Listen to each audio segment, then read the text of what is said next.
very pleasant good morning, everybody. Great to be with you here on the morning briefing. Another edition, of Peel Yourself Off the Mat Monday edition here on NoFilter.net. I'm Jeff DeForest, and he is Mike Lubitz, coming off 4 days of unadulterated, gorging, pure hell. This is probably a bad reference to make because the guy just got stabbed in prison there. The Chauvin guy who had his knee on the throat there of George Floyd and triggered all of that ugliness that took place. And once again, the questions arose: hey, is there racism in America? I don't know. I mean, I don't see any. And sure enough, I got to the point on Thursday when I was eating Thanksgiving dinner. I don't know if this happened to you, Luby, where I actually said, I give up. I can't breathe. I can't breathe. Did you get to that point? Because I don't eat big meals usually. I mean, I eat enough, obviously, to maintain a rather, healthy girth here. But nonetheless, I don't sit down usually and I go for seconds and thirds on a lot of heavy duty stuff. Nope. Like was available on the Thanksgiving Day table. Did you manage to work it off, or did you continue to compound the situation by stuffing yourself literally with stuffing and leftovers and things that you look at and you go, I'm not sure exactly what the nutritional value of this is? How was your Thanksgiving, my friend? Thanksgiving was great. Thursday we did it my parents, so just ate a ton, and then Friday we did her parents, so I can't eat less. And they know how crazy my mom is. So like I have to eat there, or it's like okay, I'm doing our buddy Mike Mayo. So, but then the weekend was brought down a lot. Like after Friday, I made it a point to not take that many leftovers, and the eating came down a lot. Yeah. Biggest lie that you could tell yourself is I'm starting a diet tomorrow, which I told myself early this morning before I consumed a gargantuan number of calories. All right, you people may notice in the background here it's slightly different. I know, Lubie, you were very impressed. I was able to move the equipment out of the man cave where I was broadcasting from for the last 2 years here in Lauderdale by the Sea, our location just across the street from the beach. It's bright and sunny outside. I was stuffed into a dark cave, literally, as if I'd been trapped in a tunnel. Now, this wasn't my idea because you know I don't like change, Luby, especially when it involves any kind of technical issues, which in the podcasting business, whoever has a problem. You guys, everybody does a podcast now. Yes. Have you ever had any kind of a technical difficulty whatsoever? No, of course not. It works like a charm. I just fired this thing up and it's always working.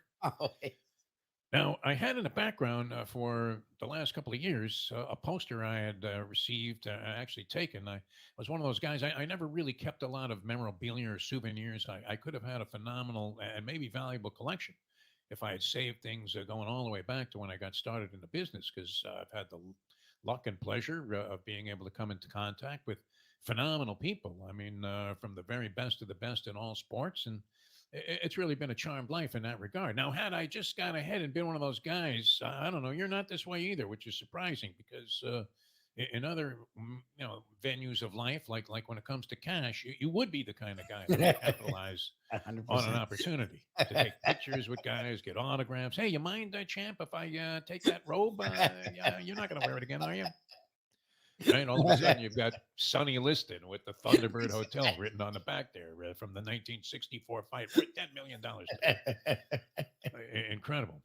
But I had that one poster from the Klitschko Danny Williams fight, which Danny Williams, of course, you might remember if you're a boxing fan, kind of a fraudulent shot at the title. The only people, these crazy Englishmen, when they go, I would imagine FanDuel and DraftKings, they're just making a killing in England because these guys will bet on anything. The death of the Queen, man. Somebody made a big payout, I would imagine. Yeah, I told you she was going to die on a Tuesday and it was going to be in the morning. Like, what? You bet on that? Got to be out of your mind. But they were all convinced because Danny Williams, a heavyweight, a journeyman heavyweight who was of no distinction whatsoever before he got in the ring with Mike Tyson, an aging Mike Tyson, who was training on more sake and geisha girls than he was when he lost to Buster Douglas in Tokyo. And he goes in there and against Danny Williams, he blows out his anterior cruciate ligament in the ring, can't fight. He has to stop it. Williams gets the win. And of course, he gets a mandatory title shot against Vitaly Klitschko, not Vladimir, who was a little bit vulnerable. Vitaly, man, the guy that's like, he's the mayor of Kyiv in the Ukraine, and he's there on the front lines. I mean, just punching Russians in the face. Boom. And he was just invincible at that time. And yet I remember being in the MGM Grand Sportsbook, and these Englishmen, they all look like Elton John. They're just sending it in right and left. So I had that poster, and it was behind me for a long time in the background here on the morning briefing and podcasting we've been doing over the last several years. And so in this move, I hastily hung up. Can you see this thing in the background? Can you make out what it is? D-Day at the Bay. D-Day at the Bay, 1994. It was the opening of the original Casino Magic, the first ever legalized gambling entity in Biloxi, Mississippi, which now okay. I wouldn't say Biloxi was exactly the second coming of Las Vegas. It's not even Atlantic City. It's mostly hillbillies and po' boys that you can get at the concession stands there in the casino, but it has grown exponentially since that time, 1994, when they just had a plastic bubble that they had put on a barge, and that constituted a casino. So I hung this up, and I would imagine the fighter in the background is the former Mexican heavyweight champion with an undistinguished record of like 35 and 27. And even that had to be inflated because this predated BoxRec and computer traction of all of the different fighters where you can get an accurate count. That was always weird when you were doing a fight on TV, and they would have told the television producers that this guy was 12-1. And then you would see his actual record, and it was 9 and 27. Well, there's some discrepancy here in the record, Joe. I don't know. I have him at 9 and 27, but we'll go with 12-1 because we want people to watch this thing, even though it's about to be an embarrassment. And that was kind of Mahongos. He was fighting Hercules Mike Weaver. You remember that guy? Who was known for one punch, where miraculously, after losing every second of every round, going into the 15th round, I think they still had 15-round fights back then. He landed a haymaker to the chin of Big John Tate, the former U.S. Olympian and heavyweight champion in the Olympic Games, was a heavyweight champion in the pros as well. And after losing every second of every round, with like 1 second to go in the fight, boom, he lands a punch and became a very popular guy. But I'm in Mississippi for that. I don't know if it really is representative of the sporting background that we have, Lubie. What do you think? Do I have to change that up? Because I do have some pictures here that I want to hang. Just for the entertainment, the continued support of the morning briefing. One of which is this upside down? No, it's right. That looks good, huh? Young Def. That's a young me. That's about I would say 35 or 6 years ago. Wow. With the great Ron Swoboda, he of World Series catch fame, and a buddy of mine who was a partner of mine in the video business, a guy named Mike Fernandez, and we're at what was then the Shea Stadium. Doing a little production. Should I hang that in the background? What do you think? Or will that be a constant reminder that never mind Big John Tate going down in the 15th round, Father Time has me against the ropes, and Richard Steele's about to step in and administer at least a standing 8 count, legal or not.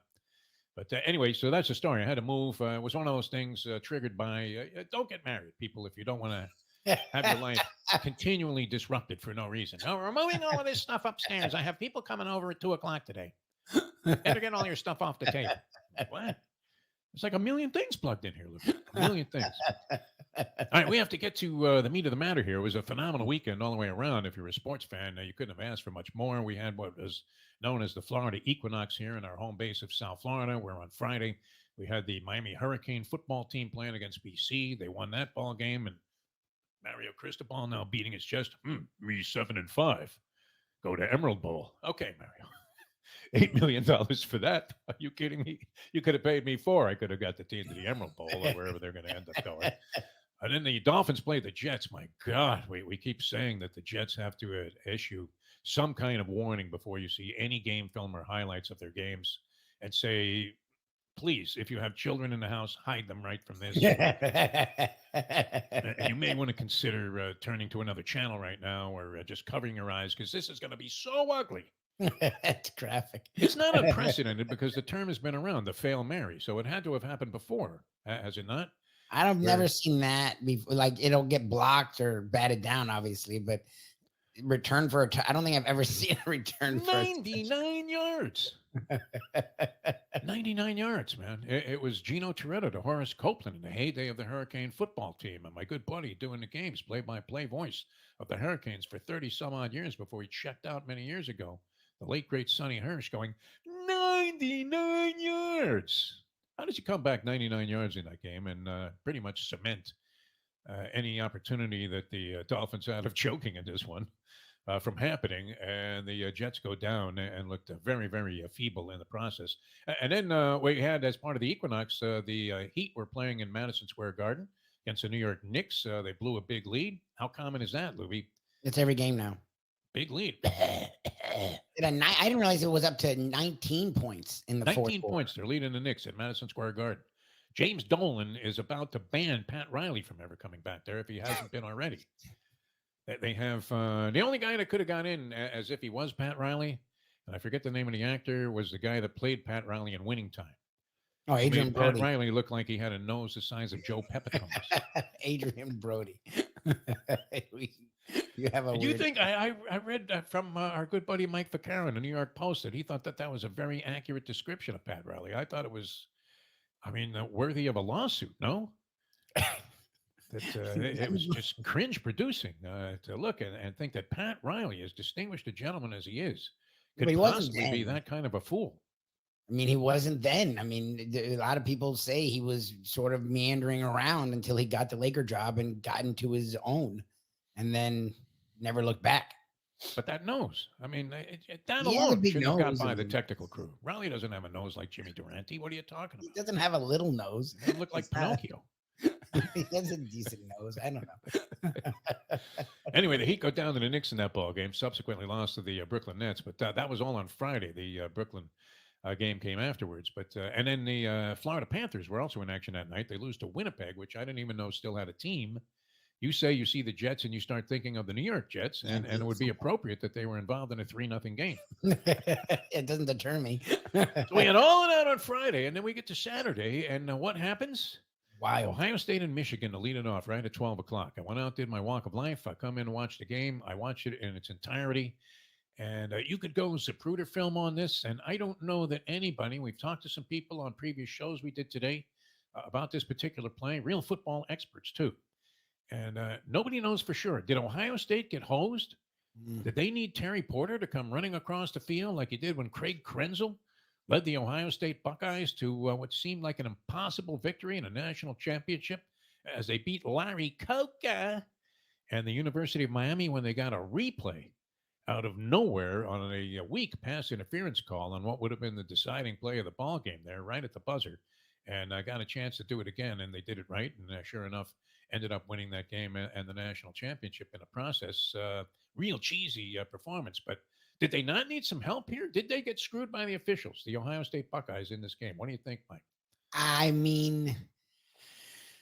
think that was a really weird call because usually if a guy catches it, runs it in, the minute he gets in the end zone, it's a touchdown. But he did go right to the ground the minute he crossed the plane. And now the rules are freaking weird where if you do go to the ground, you have to complete it to the ground. And he didn't come up with it. So I don't know. Yeah. I don't know. Crosses the plane. It's kind of dangling on his hip. Ohio State defender starts to strip it away, but is he already in the end zone with the ball in his possession? And if he's not, is it an interception after you look at it 1,000 times? Yeah. Now, it's not uncommon for people to start screaming, "Refs, you suck." Yeah. I always, I don't know. Does the word suck kind of take on the same kind of connotations? It's very popular with your generation. Refs, you suck. Oh, yeah. We were much more subtle, and I always appreciated the more subtle approach to razzing the referees and officials. Something along the lines, I heard this as a kid, and it stuck with me. Hey, open your eyes. You're missing a good game. I always like that one, right? It's subtle. It's a zinger. It's got some sarcasm to it. It's not necessarily just saying outright that you suck and so does your family. Yeah, no, but suck is becoming like shalom. It encompasses a wide variety of things. Now, shalom in a good context. Context, if you're of the Jewish persuasion or not, it means hello, it means goodbye, it means I love you, it means you're all right with me, it means loan me $50. But whatever it means, it's universal, as suck has become in its application towards what appears to be, once again, every year. What is this, 2023? We're coming to an end here. Is it fair to say this was the worst year in the history of modern American officiating and sporting? Oh, the refs, the refs are bad. I mean, the FSU we said that last year, and the year before, and the year before, and the year before, and the year before. They're just bad. Yeah, I hate saying the worst year ever because, again, we say it every year. So, no. I just think the refs are bad. They blow a lot of. I don't know about that call. That call was fucking ridiculous, but that was almost impossible to decipher. I mean, you could have looked at that. As I said, I've seen it now probably 50 times.